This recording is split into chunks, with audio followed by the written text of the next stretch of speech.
All right, I'm going to record this idea, this hypothesis. This is the fundament of particle physics. Gravity and force are representations of fundamental thought. Energy and matter are representations of energy.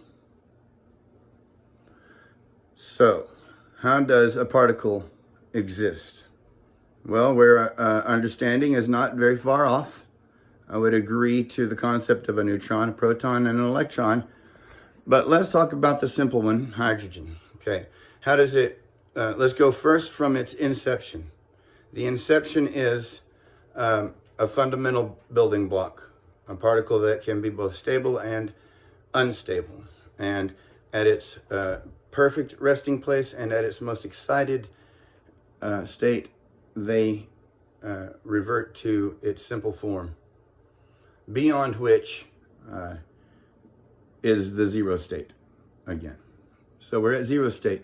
There is an idea for a particle, and this is how the particle forms from the zero state. The idea creates a void in a void, a hunger, and then reaches into the zero state of static void and receives from it a seed that we'll call an electron. Singularity. From the electron singularity being gathered in the static aura of the thought bubble, then the gravity bubble or gravity field begins to form. And as the thought coalesces with the now electron, the electron responds to the gravity field, causing a polarity that manifests itself centrally and outwardly. The central polarity of the gravity field coalesces into the idea of a neutron, which is in fact defined by the gravity field as it interacts with the newly formed magnetic field.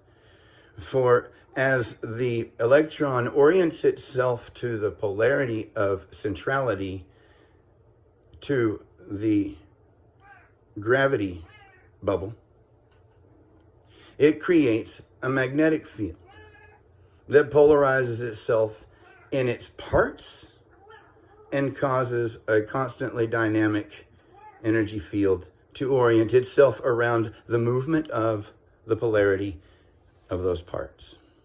The parts become three.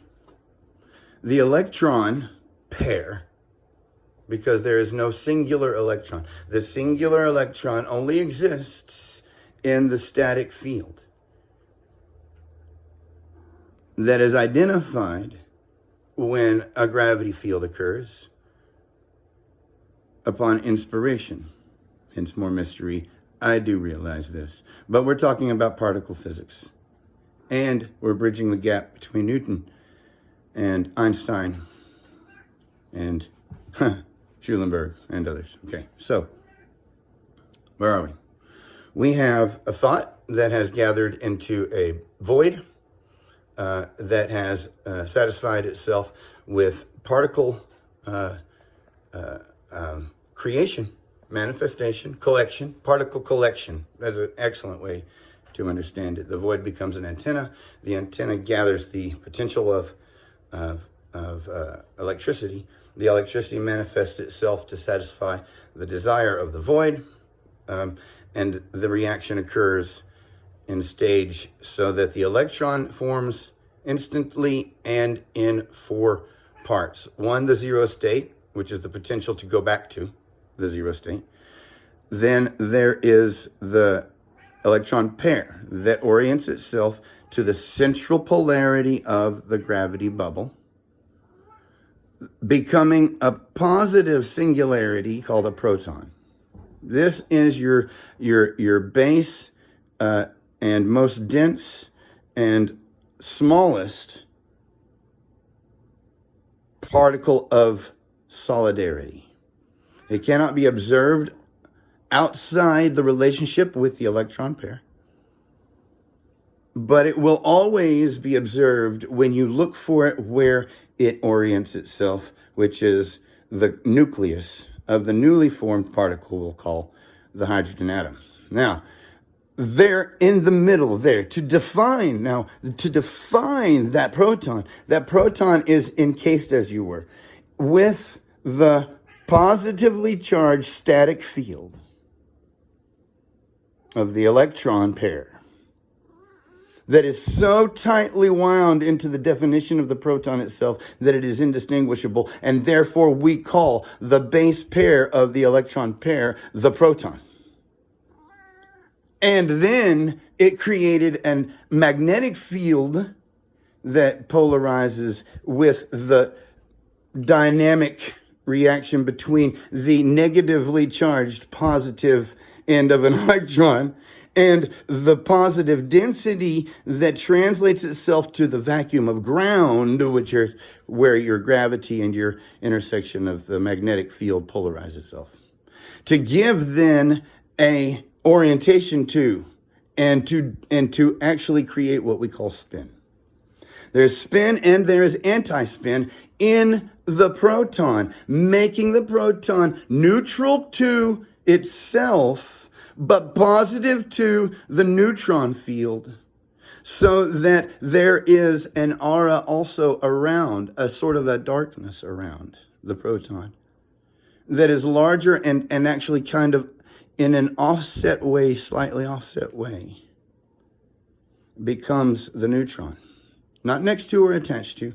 The neutron is over and under the positively charged electron pair proton. Now, where we see the negatively charged electron observed in the outer field, which is very difficult to glimpse, but it is possible theoretically. I'm not sure if we've made it that far yet, but theoretically it is possible. In which case you would be taking a snapshot of time that is the length of one frequency, one amplitude cycle, one cycle of the frequency of light. And then you would have to take however many there are in amplitude for frequencies but you do understand there is a small, and that would be the smallest unit of time measurable in the universe, according to relativity. So, what we're getting at is that little piece that we call the electron is actually the smallest piece, the fastest moving piece of the universe. That's why we call it the speed of light. Light is a subatomic particle interacting with the background of whatever is the background.